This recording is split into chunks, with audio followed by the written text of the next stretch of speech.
ناظرین، آخرکار dead lock ختم ہو گیا۔ اللہ رب العزت نے سابق وزیر اعظم عمران خان کو سرخرو کر دیا۔ مسلم لیگ نون کا لندن پلان بڑھ چکا ہے، جس کے بعد نواز شریف اور ان کے درباریوں حواریوں کی چیخیں نکل چکی ہیں۔ تازہ ترین اپڈیٹ کے مطابق حکومت پنجاب نے پنجاب بھر میں 3 دن کے لیے دفعہ 144 نافذ کرنے کا اعلان کر دیا ہے۔ فارم 47 کی بیساکھی پر کھڑی اس لولی لنگڑی گورنمنٹ کو گھر بھیجنے اور نئی حکومت لانے کی پوری تیاری ہو چکی ہے، اور اگلے چند مہینوں میں ایک بار پھر قیاس آرائیاں کی جا رہی ہیں کہ ان 3 دنوں میں کچھ انوکھا ہونے والا ہے۔ کیا عمران خان کی رہائی ان 3 دنوں میں ممکن ہے یا نہیں؟ اور اگلے چند مہینوں میں ایک بار پھر عمران خان وزیر اعظم کی کرسی سنبھالنے والے ہیں۔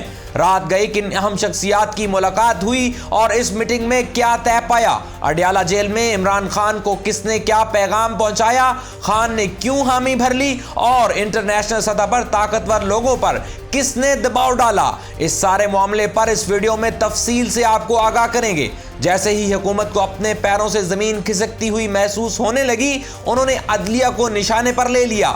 لیگی وزراء اور سینئر رہنما معزز جج صاحبان کی کردار کشی کرنے میں مصروف ہو گئے، اور یہ تو محض ابتدا ہے، اگلا ہدف اسٹیبلشمنٹ ہو سکتی ہے۔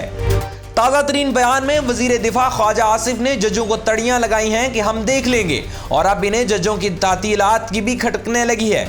خواجہ آصف نے ججز کی تعطیلات کا معاملہ پارلیمان میں لانے کا اشارہ دے دیا ہے۔ ظاہر ہے اس سازشی ٹولے کی نیک نیتی سے زیادہ یہ سوچ کار فرما ہے کہ ہم ججز کو پارلیمان میں طلب کر کے ان سے سخت سوالات کریں گے اور پھر وہاں ان کی کردار کشی کریں گے، لیکن یہ محض ان کی خام خیالی ہے، کیونکہ اگر اس ٹولے نے ایسا کرنے کی کوشش کی تو اس کے سنگین نتائج ہوں گے اور وہ یہ ٹبر کبھی برداشت نہیں کر سکے گا۔ اب دیکھنا یہ ہے کہ حکومت جاتی دے کر نواز شریف، شہباز شریف، مریم نواز اور مسلم لیگ نون کی قیادت کب ملک سے بھاگتی ہے، کیونکہ یہ لوگ تو صرف اقتدار انجوائے کرنے پاکستان آتے ہیں، ورنہ حکومت جاتے ہی یا اس سے بھی پہلے کوئی بیمار ہو کر لندن بھاگ جاتا ہے تو کوئی والد سے ملنے اور ان کی خدمت کے بہانے لندن یاترا کرتی ہے۔ ناظرین، ویسے بھی مسلم لیگ نون کے رہنماؤں نے ایک ایک کر کے کھسکنا شروع کر دیا ہے۔ سر فہرست نام سابق وزیر داخلہ رانا ثناءاللہ کا ہے، جو آج کل پیرس گئے ہوئے ہیں۔ ویسے 8 فروری کے انتخابات میں فیصل آباد کی عوام نے رانا ثنا کا بھی خوب سافٹ ویئر اپڈیٹ کر دیا، ورنہ انتخابات سے پہلے اور پچھلی مدت میں جب رانا ثناءاللہ وزیر داخلہ تھے، اس وقت وہ آئے روز تڑیاں لگاتے پھرتے تھے کہ ہم پی ٹی آئی کے لوگوں کو دیکھ لیں گے، عمران خان کو ایسا کر دیں گے، الٹا لٹکا دیں گے، سب کا علاج کر دیں گے، وغیرہ وغیرہ۔ لیکن جب 8 فروری کے الیکشن میں لوگوں نے بلٹ استعمال کرنے والے کو بیلٹ کے ذریعے جواب دیا تو ان کی عقل ٹھکانے آ گئی، اور اب کم سے کم ان کی بڑکیں ختم ہو گئی ہیں۔ ناظرین، اب انتخابی شکست کے بعد نواز شریف نے انہیں نوازنے کے لیے شہباز شریف کی حکومت میں مشیر لگا دیا۔ اب رانا ثناءاللہ جیسی شخصیت وزیر اعظم کے مشیر برائے سیاسی امور ہیں۔ جس حکومت یا وزیر اعظم کو ایسے لوگ مشورے دیں تو آپ خود اندازہ لگا لیں کہ ان کی کیا اپروچ ہوگی۔ خیر، اب تازہ ترین بیان میں وزیر اعظم کے مشیر رانا ثناءاللہ نے کہا ہے کہ پی ٹی آئی اور اسٹیبلشمنٹ کے درمیان لڑائی اپوزیشن رہنماؤں کو پھانسی لگانے کے مطالبے پر ہوئی۔ پیرس میں پاکستانیوں کے جلسے سے خطاب میں رانا ثناءاللہ نے کہا کہ بانی پی ٹی آئی کی سوچ جمہوری نہیں، آمرانہ اور فسادی ہے۔ عمران خان اسٹیبلشمنٹ کے راج دلارے تھے، لیکن جب اپوزیشن کو پھانسی لگانے کا مطالبہ کیا تو لڑائی ہو گئی، کیونکہ اسٹیبلشمنٹ اس حد تک نہیں جانا چاہتی تھی۔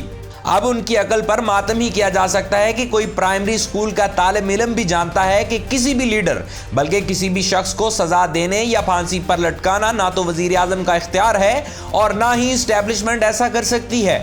اگر حکومت کسی کو سزا دلانا چاہے بھی تو اس کے لیے کیس دائر کر کے عدالت سے اسے سزا دلانی پڑتی ہے۔ تو پھر رانا ثناءاللہ کا یہ بیان سمجھ سے بالا تر ہے کہ عمران خان اپوزیشن کے کن لوگوں کو پھانسی پر لٹکانا چاہتے تھے۔ بقول ان کے اگر اسٹیبلشمنٹ سے ان کے ایسے ہی مثالی تعلقات تھے تو پھر وہ کیوں اپنے مقصد میں کامیاب نہیں ہو سکے، بلکہ اسٹیبلشمنٹ سے تعلقات اور شہباز شریف کے جی ایچ کیو جانے اور ملاقاتوں کا تو مسلم لیگ نون نے فائدہ اٹھایا کہ پہلے نواز شریف ملک سے باہر گئے، پھر مریم نواز جیل سے باہر آئیں، آخر میں چھوٹے میاں وزیر اعظم بن گئے۔ ناظرین، پاکستان تحریک انصاف اگلے چند مہینوں میں حکومت میں ہوگی۔ پاکستان پیپلز پارٹی اور مسلم لیگ نون کے بھی بہت سے لوگ انہیں اسمبلی میں سپورٹ کریں گے اور عمران خان ایک بار پھر وزیر اعظم بن سکیں گے۔ पहले मरहले में अगले चंद दिनों में पाकिस्तान तहरीक इंसाफ के चेयरमैन इमरान खान की रिहाई का इम्कान है। और जैसे ही अडयाला से कप्तान रिहा होकर जमान पार्क या बनीगाला गए, तब से ही फार्म 47 की हुकूमत का काउंटडाउन शुरू हो जाएगा। पिछले चंद दिनों से इस्लामाबाद में ये अफवाहें, सरगोशियां और चहमगोइयां चल रही थी, लेकिन अब इन्हें एक अहम शख्सियत ने कंफर्म कर दिया है। आपको ये जानकर हैरानी होगी कि वो अहम शख्सियत कोई और नहीं बल्कि पाकिस्तान तहरीक इंसाफ के सीनियर रहनुमा असद कैसर हैं। उन्होंने दावा किया है कि पीटीआई दिसंबर तक हुकूमत में आ जाएगी। जियो न्यूज़ के प्रोग्राम आज शाहजेब खानजादा के साथ गुफ्तगू करते हुए असद कैसर ने अपने बयान में वजाहत करते हुए कहा कि दिसंबर तक हालात हमारे लिए ठीक हो जाएंगे, हमें अक्सरियत मिल जाएगी और हम हुकूमत में होंगे। वैसे भी इस वक्त कोशिश ये की जा रही है कि 8 फरवरी के इलेक्शन को ही तस्लीम कर लिया जाए, क्योंकि पहले तो इमरान खान साहब डटे हुए थे कि मुल्क में दोबारा इंतखाबात कराए जाएं, लेकिन इन्हें समझाया गया कि फिलहाल मुल्क नए इलेक्शन का मुतहम्मिल नहीं हो सकता, क्योंकि एक बार फिर इंतखाबात पर अरबों रुपए फूंकने पड़ेंगे और इससे सियासी अदम इस्तेहकाम का भी खदशा है। फिलहाल इन्हें असम्बलियों की मुद्दत पूरी करने दें और इन हाउस तब्दीली लाकर शहबाज शरीफ हुकूमत का धड़न तख्ता कर दें। साबिक स्पीकर कौमी असम्बली असद कैसर ने कहा कि मखसूस नशिस्तों से मुतल्लिक बहाने ढूंढ रहे हैं कि हमें ना दी जाएं। जब हमें रिजर्व सीटें मिल जाएंगी तो हम इस पोजीशन में होंगे कि हुकूमत बना सकें, फिर हम असम्बली में अदम एतमाद लाने का सोचेंगे। फिलहाल तो हमारे नंबर्स पूरे नहीं हैं। उन्होंने कहा यह भी हो सकता है कि हम अदम एतमाद के बाद दोबारा अवाम के पास जाकर फ्रेश मैंडेट लें। उन्होंने दावा किया कि नवाज शरीफ छोटे भाई से नाराज हैं। उनकी और वजीर आजम शहबाज शरीफ के दरमियान इख्तलाफात संगीन हो चुके हैं। वैसे ये बात तो इस्लामाबाद में काफ़ी अरसे से चल रही है कि काबीना इजलासों में भी शहबाज शरीफ किसी भी किस्म का फैसला लेते हुए डरते हैं। वो हर बात में नवाज शरीफ की हिदायत के मुंतज़िर रहते हैं। शायद इसकी वजह भी यही हो कि वह नवाज शरीफ को ये तासर ना देना चाहते हों कि अब ताकत का मरकज़ तब्दील हो चुका है। लेकिन खैर, इस सब का नुकसान मुल्क को हो रहा है। इसी तरह असद कैसर ने यह दावा भी किया कि असद जरदारी और बिलावल भुट्टो के दरमियान भी कुछ मामलात पर इख्तलाफ है। वैसे ये खबरें काफ़ी अरसे से गर्म हैं, लेकिन अभी तक ऐसा कोई वाज़ेह इख्तलाफ दोनों के दरमियान सामने नहीं आया। असद कैसर ने वज़ीर दिफा ख्वाजा आसिफ को भी खूब लिताड़ा। उन्होंने वज़ीर दिफा को नफ्सियाती करार दे डाला। बोले उम्र के इस हिस्से में नफ्सियाती मसाइल आ जाते हैं। ख्वाजा आसिफ ने जो बातें की हैं इनमें सदाकत नहीं। इनकी बातों से पता चलता है कि वो कितने मायूस हैं। ये सारा टोला जाली मैंडेट पर बैठा है। नाज़रीन, मुल्क में पीटीआई की हुकूमत की बात करने वाले असद कैसर पहले शख्स नहीं हैं। इक़्तिदार की गुलाम गर्दिशों में आने जाने वाले और हालात पर गहरी निगाह रखने वाले दानिश्वर और सियासी पंडित पिछले कुछ दिनों से इशारों किनायों में इस किस्म की गुफ्तगू कर रहे हैं। चहमगोइयां की जा रही थी कि मुल्क में कुछ बड़ा होने जा रहा है। नून लीग से जान छुड़ाने की प्लानिंग की जा रही है। पिछले दिनों सीनियर सहाफ़ी सुहेल वड़ाइच ने अपने एक कालम में दावा किया था कि ताकतवर हलकों की जानिब से वज़ीर आला खैबर पख्तूनख्वा अली अमीन गंडापुर को अहम तरीन पैगाम देकर अडयाला जेल भेजा गया था, जहां उन्होंने इमरान खान के सामने सारी सिचुएशन रखी। अब बकौल सुहेल वड़ाइच के इमरान खान अली अमीन गंडापुर की इस हरकत पर बहुत ज़्यादा आग बगोला हुए थे और उन्होंने जूता उतार लिया था। यानी कि इमरान खान ने उस वक्त पीछे हटने या हुकूमत लेने और मुज़ाकरात की बात मानने से साफ इनकार कर दिया था।